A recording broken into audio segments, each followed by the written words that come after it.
नमस्कार, जय जोहार। छत्तीसगढ़ न्यूज में आपका बहुत बहुत स्वागत है। चलिए देखते हैं आज की 15 फटाफट बड़ी खबरों को। राहुल गांधी पर अमित शाह के लॉन्च वाले बयान पर सीएम बघेल का पलटवार। केंद्रीय गृह मंत्री अमित शाह के राहुल गांधी को लेकर दिए लॉन्च वाले बयान पर छत्तीसगढ़ के मुख्यमंत्री भूपेश बघेल ने पलटवार किया है। दरअसल लोकसभा में अविश्वास प्रस्ताव पर चर्चा करते हुए अमित शाह राहुल गांधी पर जमकर बरसे थे। उन्होंने राहुल गांधी का बिना नाम लिए कहा था कि एक सदस्य को 13 बार राजनीति में लॉन्च किया गया, लेकिन वह 13 बार फेल हुए हैं। उनकी एक लॉन्चिंग सदन में भी हो चुकी है। छत्तीसगढ़ के सीएम भूपेश बघेल ने अमित शाह के इस बयान पर पलटवार किया है। उन्होंने गृह मंत्री के पर कटाक्ष करते हुए कहा कि वह अभी तक अपने बेटे को लॉन्च नहीं कर पाए। भारत माता शब्द को लेकर सीएम भूपेश बघेल का बड़ा बयान। मुख्यमंत्री भूपेश बघेल आज अपने एक दिवसीय प्रवास पर राजनांदगांव पहुंचे। यहां उन्होंने स्वतंत्रता संग्राम सेनानी ठाकुर प्यारेलाल सिंह की जन्मस्थली ग्राम सेमरा देहान में उनकी मूर्ति का अनावरण किया। इसके बाद वे ग्राम डूमर ढी कला में आयोजित किसान मजदूर सम्मेलन में शिरकत करने पहुंचे। उन्होंने सभा को संबोधित करते हुए राज्य सरकार की उपलब्धियां गिनाई और विभिन्न विषयों पर पत्रकारों से चर्चा की। इसके साथ ही मणिपुर हिंसा और संसद में राहुल गांधी ने भारत माता पर जो कुछ बोला था उसे लेकर अपनी बात रखी। मुख्यमंत्री भूपेश बघेल ने रायपुर रेंज में साइबर थाने का किया वर्चुअली उद्घाटन। मुख्यमंत्री द्वारा रायपुर रेंज में साइबर थाना का वर्चुअली उद्घाटन किया गया है, जिसके पश्चात रायपुर साइबर थाना में प्राप्त शिकायत में प्रथम सूचना पत्र दर्ज की जा रही है। बता दें कि इससे पहले ऑनलाइन फ्रॉड होने के बाद प्रार्थी को थाने के चक्कर लगाने होते थे। इसके बाद साइबर सेल मामला जाता था। अब सीधे साइबर के रेंज थाने में अपराध दर्ज कर विवेचना की जाएगी। इससे सही समय पर फ्रॉड के पैसे को होल्ड करवाना, आरोपित को पकड़ना, बैंक से जानकारी जुटाना सहित अन्य काम होंगे। वहीं 24 घंटे यहां सुविधा उपलब्ध रहेगी। स्मृति ईरानी को गांधी परिवार का फोबिया है और प्रधानमंत्री झूठ बोलते हैं, बोले भूपेश बघेल। मणिपुर हिंसा को लेकर विपक्ष द्वारा मोदी सरकार के खिलाफ लाए गए अविश्वास प्रस्ताव पर संसद में चर्चा जारी है। बीते कल राहुल गांधी ने अपने भाषण में मणिपुर मामले और अडानी को लेकर केंद्र सरकार पर जमकर हमला बोला। राहुल के आरोपों पर जवाब देने केंद्रीय मंत्री स्मृति ईरानी ने मोर्चा संभाला और राहुल पर आरोपों की बौछार कर दी थी, जिसके बाद से दोनों दलों के नेता एक दूसरे पर हमलावर है। स्मृति ईरानी के आरोपों पर सीतापुर के कार्यक्रम में सीएम भूपेश बघेल ने करारा तंज कसा है। छत्तीसगढ़ में कांग्रेस को झटका। छत्तीसगढ़ में 2023 विधानसभा चुनाव के पहले कांग्रेस को बड़ा झटका लगा है। पूर्व केंद्रीय मंत्री एवं कांग्रेस के वरिष्ठ आदिवासी नेता अरविंद नेताम ने पार्टी की प्राथमिकता सदस्यता से इस्तीफा दे दिया। नेताम ने एआईसीसी और छत्तीसगढ़ पीसीसी चीफ दीपक बैज को अपना इस्तीफा भेज दिया है। आपको बता दें, नेताम ने एक दिन पहले ही कांग्रेस छोड़ने का ऐलान कर दिया था। आपको बता दें कि पूर्व केंद्रीय मंत्री अरविंद नेताम इंदिरा गांधी के समय से कांग्रेस से जुड़े नेता हैं। उन्होंने आदिवासी विरोधी नीतियों की वजह से पार्टी छोड़ने का कारण बताया। छत्तीसगढ़ विधानसभा चुनाव, बीएसपी ने जारी की 9 कैंडिडेट की पहली लिस्ट। छत्तीसगढ़ में इसी साल के अंत में विधानसभा चुनाव होने हैं। इसे लेकर पार्टियों ने अपनी अपनी तैयारियां शुरू कर दी हैं।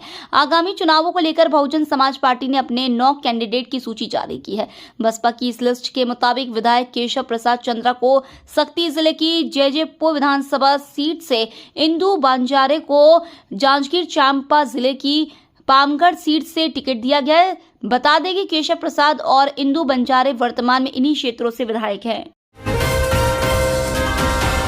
भाजपा उपाध्यक्ष का छत्तीसगढ़ सरकार पर आरोप, बोली कांग्रेस राज्य में बड़ा महिला उत्पीड़न।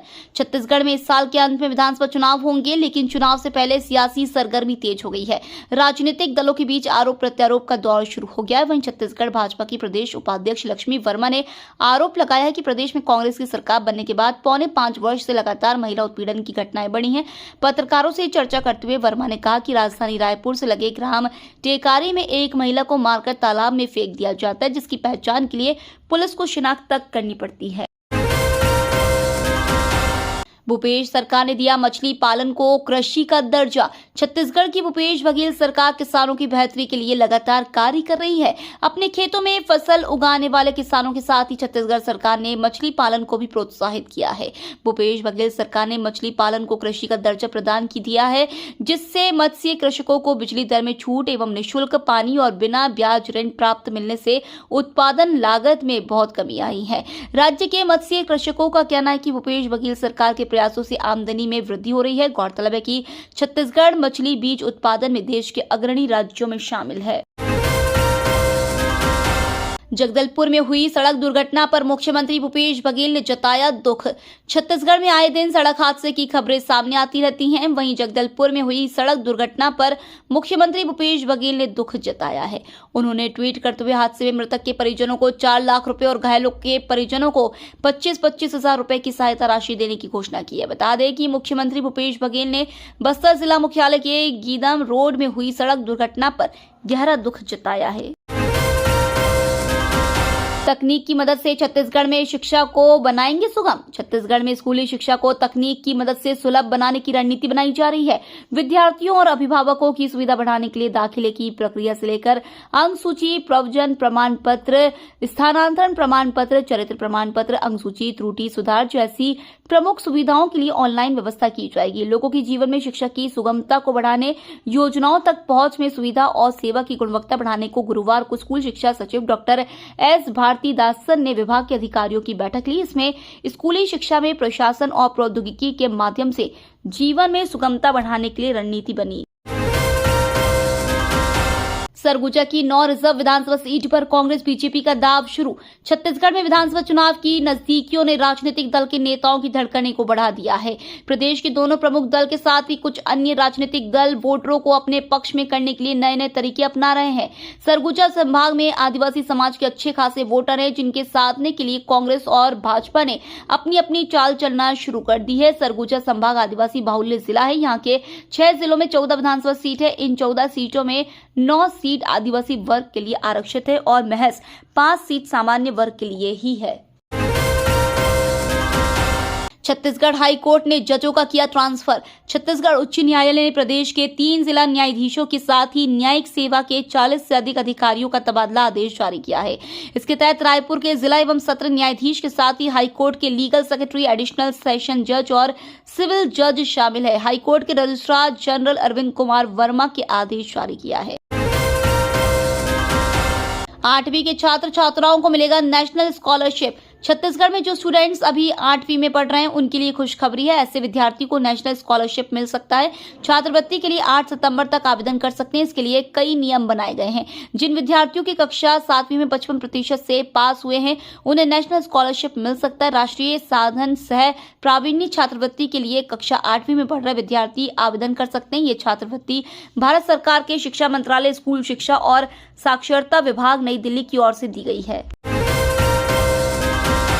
छत्तीसगढ़ में 27,80,000 से अधिक परिवारों को मिला घरेलू नल कनेक्शन। छत्तीसगढ़ के ग्रामीण अंचलों में निःशुल्क घरेलू नल कनेक्शन देने का काम तेजी से किया जा रहा है। प्रदेश में जल जीवन मिशन के अंतर्गत घरों में शुद्ध पेयजल आपूर्ति के लिए चलाए जा रहे इस अभियान के अंतर्गत अब तक 27,80,000 से अधिक परिवारों में घरेलू नल कनेक्शन लगाया जा चुका है, जबकि 50,12,134 परिवारों को घरेलू नल कनेक्शन दिए जाने का लक्ष्य रखा गया है।